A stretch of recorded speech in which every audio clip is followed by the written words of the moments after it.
I want to talk about presents, not the presents that you get at Christmas, not the presents you get at your birthday, but presents as in being present in the moment and in the situation. As men, we often can feel like we are present in certain situations when really we're not. And that's got nothing to do with the fact that we're weak, that we're not paying attention, that we're ignorant. It's got nothing to do with that. It's purely just because our brains are so overstimulated. And that's what I want to go into today. So let's start by talking about what is presence. Presence is when you're actually there in the moment, but also present in that moment too. Obviously, being present is not just about being in the same room as someone. Just because you're sat in the room speaking to your partner doesn't mean that you're present with them. It's about the intention, the attention, and the engagement that you give that person or people that are in the room is when you're really being present. Here's how you know if you're not really being present. You're constantly multitasking, even though you think that you're not. You might be feeding your child and also checking your emails. Feeding your child in one arm, emails and the phone on the other arm. Or you might be just zoning out during a conversation. Have you ever actually just listened to someone when they're talking? Or are you thinking about what's the next thing you're going to say to them? Are you really interested in their conversation? You feel irritated or bored when you're not doing something. So you can't sit still. You can't sit in your own presence for more than 10 minutes. Have you ever actually just put your phone out of the room? Have you ever actually just sat in silence and looked at the wall? Do you get bored easy? Do you struggle to realize what's going on around you? Do you find that irritable? Society will tell us that that's because you have ADHD or autism and you'll be diagnosed with it. But that's not the case because not everyone has that shit. You might not remember moments that have happened a couple of hours ago. And here's a perfect example. I want you to visualize this morning. If you woke up in the morning, right? I don't recommend you wake up and look at your phone, but do you remember the first thing you did this morning? If it was look at your phone, can you remember what the first reel of the morning was that you watched? I'm going to bet that you probably can because you weren't present in the moment. You were just looking at your phone. So that's what presence can be, right? And if you can be more present in life's everyday situations as a man, it's going to feel so much more fulfilling. And your spark that you're currently missing is going to start to come back when you can be present around the people that you need to be present around more often. So if any of that stuff sounds in any way familiar to you, and it doesn't mean that you're broken, it doesn't mean that you're dysfunctional, it doesn't mean that you're not working properly, it just means that something's a little bit off. And I went through this myself over the last maybe 5 or 6 months ago. I went through this and I've managed to get myself past it. Every so often, old habits will creep in, old ways will come up. But right now, I'm on the path to getting away from this. Why do so many men do this? Why do so many men become numb to the world that's going on around them? Well, let me start by telling you something. This is way more common than you think. Far more men go through this shit than you think is even possible. Men today are so overwhelmed. It's a joke. Like the amount of shit that we have to do. We have to be providers. We need to provide for our family. We need to be protectors. We need to protect our family. We need to be emotionally available for our partners. If we're not showing up on a regular basis, satisfying our partner's needs while also satisfying our own needs, then our partners are going to become distant. And we don't want to become distant with our partners either. So we need to be emotionally available for that too. We also need to be fit, because if we're not fit, society will see us as weak. Nobody wants to be seen as weak. We also need to be successful. Most men will need to be successful. Most men will want to be able to go out and provide for their family. That's what most men want. And above all, the most important thing is we are expected to be available 24 fucking 7 for everyone. So it's no wonder when we finally stop, when we finally get a chance to relax, we scroll on our phones. We check out mentally. We disconnect from the things that are going on around us. It's not because we're lazy. It's got nothing to do with that. It's literally just because you're overstimulated and you're not recovering properly from all the stimulation that you're having every day. And when you are present, when you actually do get present with someone and you start to feel it at the moment, it feels uncomfortable. It feels weird because your nervous system is just completely fucked. It's just completely fried. And your nervous system will not let you do anything that it doesn't think is comfortable. When we're struggling to get down into certain positions, why pain is, it's because your nervous system doesn't want you to do it. It's the very same for when you numb out and you go scrolling on TikTok or Instagram or whatever it may be. That's the very same reason. So what's the cost of it, right? Everything comes at a cost, but what is the real thing that you're really losing out on by not being present? in your everyday lives, every day. Everyday lives, every day. Everyday lives. Here's the truth. Your kids, if you have kids, if you don't, I'm sure you probably will at some point, they're not going to remember the toys that you've bought them. They're not going to remember all the money and the cars and all the nice stuff that you've had when they're growing up.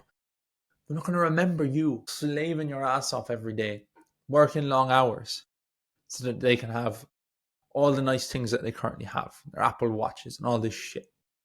What they will remember long term is how safe they felt when you looked at them, how safe they are when they're in your arms and in your presence. Your partner, if you have one, again, your partner won't feel loved because you provided some food for them on the table. Your partner's not going to feel loved because you worked your ass off. Your partner's going to feel loved if you're actually there and you're in presence with her, if you're in her vicinity, if you're actually giving her your full attention. Because I don't know if you've ever had this before. If you've ever just been a small bit off with your partner without even meaning to be.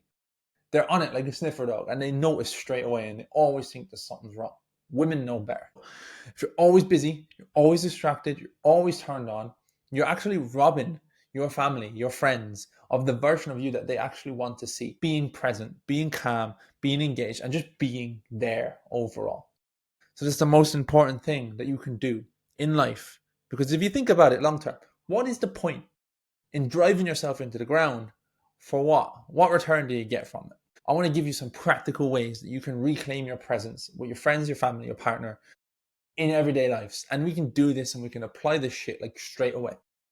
So let's make it as practical as possible. If you want to become a man who's grounded, who's switched on, who's always there for his family, we need to start with these 5 things. Number 1, this one has changed the game for me completely over the last couple of months, is phone-free zones in your home, right? Even just a 30-minute window where you don't use your phone. You could be going to bed and don't bring your phone into bed with you.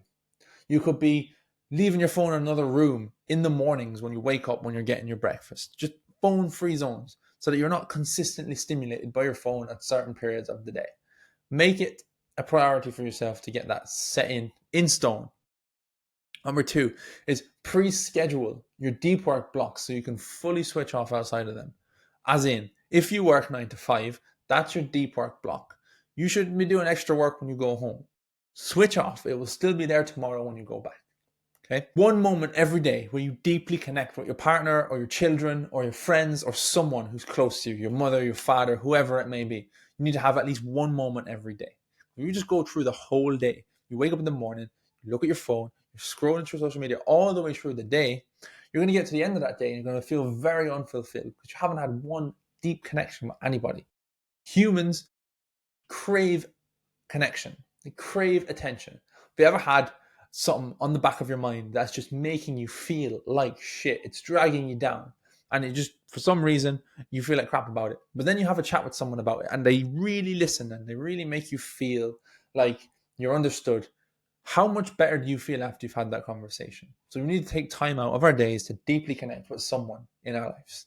Honestly, I'll be honest, there is never a moment in my life that I value more than when me and my daughter Grace are having a cuddle, or if she's smiling up at me while we're playing a game or whatever. That is the most fulfilling thing that I've ever been. And in that moment, I forget about everything else that's going on in my life. So you need to have at least one of those moments every single day. Here's another one that works for me. Breath work.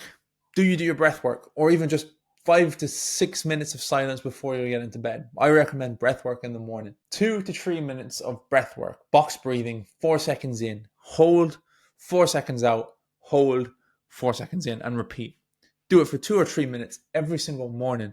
It will realign your central nervous system. It will bring you back down to earth, and it allows you just to be in a quiet place where you're not constantly stimulated all the time. And finally, the last thing, this one is something that is huge, right?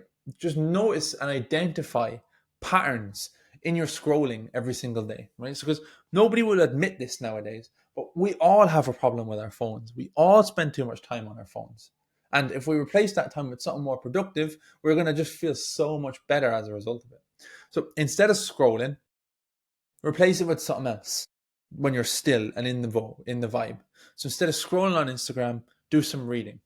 Instead of scrolling on Instagram, listen to a podcast, listen to an audiobook, listen to some music, sit in silence for a little while.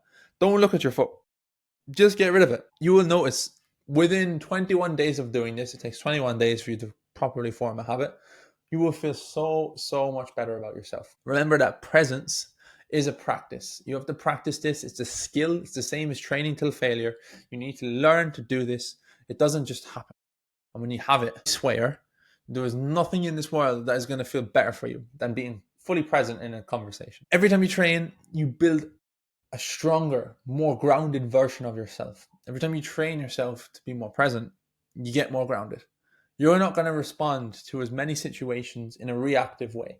You will be in a calm, easier fashion. And you'll notice that things start going well for you.